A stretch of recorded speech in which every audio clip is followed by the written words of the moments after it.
Добро пожаловать на канал Рецепты из тетради.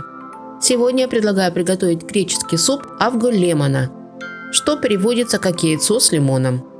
Полный перечень ингредиентов, а также краткую инструкцию по приготовлению вы, как всегда, найдете в описании под видео. Прежде всего необходимо сварить бульон. Я для этого буду использовать 500 граммов бедрышек домашней курицы, но подойдет и любая другая часть курицы, желательно домашней, и желательно, чтобы кусочки были на кости.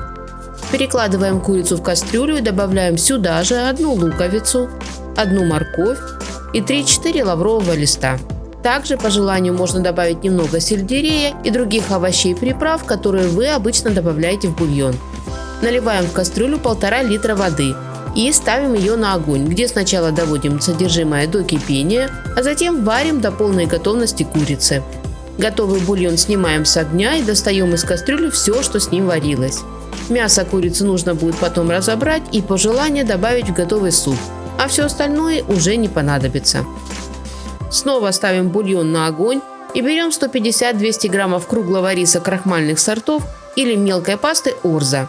Я сегодня буду использовать рис карнароли, но подойдут и более доступные сорта риса. Всыпаем рис или орзо в бульон и на небольшом огне варим до готовности. У меня рис будет вариться около 15 минут. А пока рис варится, берем 2 яйца и разбиваем их в отдельную пиалку. Если у вас имеются неиспользованные желтки, то вместо 2 яиц можно взять 4-5 желтков. В яйца добавляем щепотку соли и по вкусу черный молотый перец. Слегка перемешиваем яйца с помощью венчика, не сильно, просто чтобы разбить их структуру. А затем берем 1 лимон. Я буду использовать и цедру, и сок лимона. Но если вам не нравится запах цитрусовых, без цедры можно смело обойтись. Добавляем цедру в яйца, а потом, активно перемешивая яйца венчиком, тонкой струйкой вливаем в них и лимонный сок. По желанию в эту же миску можно добавить пару столовых ложек оливкового масла. Я же хочу получить максимально легкий суп, поэтому масла не добавляю. К этому времени рис в бульоне уже сварился, поэтому снимаю кастрюлю с огня. И беру яично-лимонную смесь.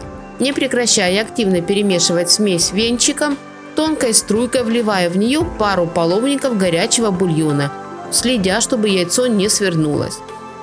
А затем аккуратно вливаю получившуюся массу в кастрюлю с горячим бульоном, который при этом нужно активно перемешивать все тем же венчиком.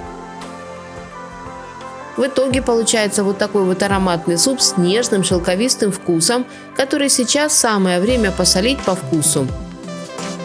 А чтобы сделать авголемона еще более ароматным и не таким бледным, добавляем в него немного петрушки. У меня замороженная, но свежая, естественно, будет лучше. И все, наш греческий суп полностью готов. Поэтому сразу же угощаем им наших родных и близких.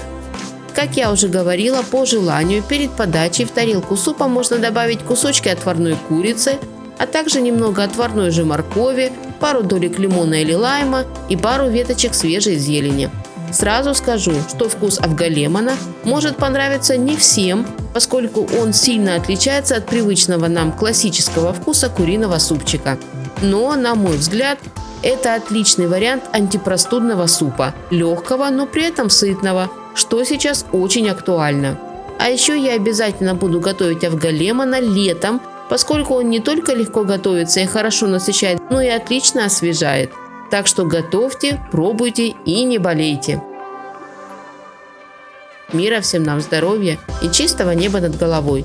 Берегите себя и своих близких. Приятного аппетита и до новых встреч!